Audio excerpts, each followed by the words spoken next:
नमस्ते दोस्तों, आप सभी का स्वागत है आपके अपने YouTube चैनल धर्म और नीति में। दोस्तों, शादी या विवाह दो शरीर ही नहीं, दो आत्माओं का मिलन होता है। हिंदू धर्म में शादी के समय कन्या और वर अग्नि को साक्षी मानकर 7 फेरे लेते हैं और फिर 7 जन्मों के लिए एक दूसरे के हो जाते हैं। मगर क्या आपने सोचा है कि विवाह में अग्नि के समक्ष ही 7 फेरे क्यों लिए जाते हैं?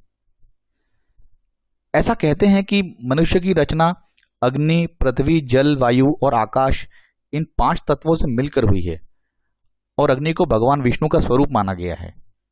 भगवान विष्णु ही नहीं, शास्त्रों में बताया गया है कि सभी देवताओं की आत्मा अग्नि में ही बसती है। अग्नि के 7 फेरे लेते समय सभी देवता विवाह के साक्षी बनते हैं। माना जाता है कि अग्नि से सभी अशुद्धियां दूर होकर पवित्रता आती है। अग्नि के सामने फेरे लेने से माना जाता है कि वर और वधू दोनों ने पवित्र मन से एक दूसरे को स्वीकार किया है। अग्नि को साक्षी मानकर 7 फेरे लेने का अर्थ है कि यदि वर वधू ने वैवाहिक जीवन के नियमों का पालन नहीं किया तो अग्नि उन्हें दंड भी देगी। अग्नि के 7 फेरों में हर फेरे में कन्या और वर इस पवित्र रिश्ते को निभाने का एक दूसरे को वचन देते हैं। इसे सप्तपदी कहते हैं। दोस्तों, विवाह के अवसर पर यज्ञ अग्नि की परिक्रमा करते हुए वर वधू अग्निदेव के सामने सबकी उपस्थिति में 7 परिक्रमा करते हुए यह शपथ लेते हैं कि वे इन फेरों द्वारा एक महान धर्म बंधन में बंधते हैं। इस संकल्प को निभाने और चरितार्थ करने में वे कोई कसर बाकी नहीं रखेंगे।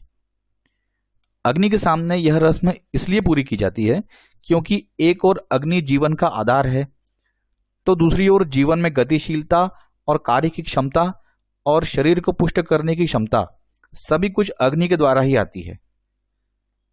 अतः अग्नि के समक्ष फेरे लेने का अर्थ है परमात्मा के समक्ष फेरे लेना। और यही कारण है दोस्तों कि विवाह के समय 7 फेरे अग्नि के ही समक्ष लिए जाते हैं।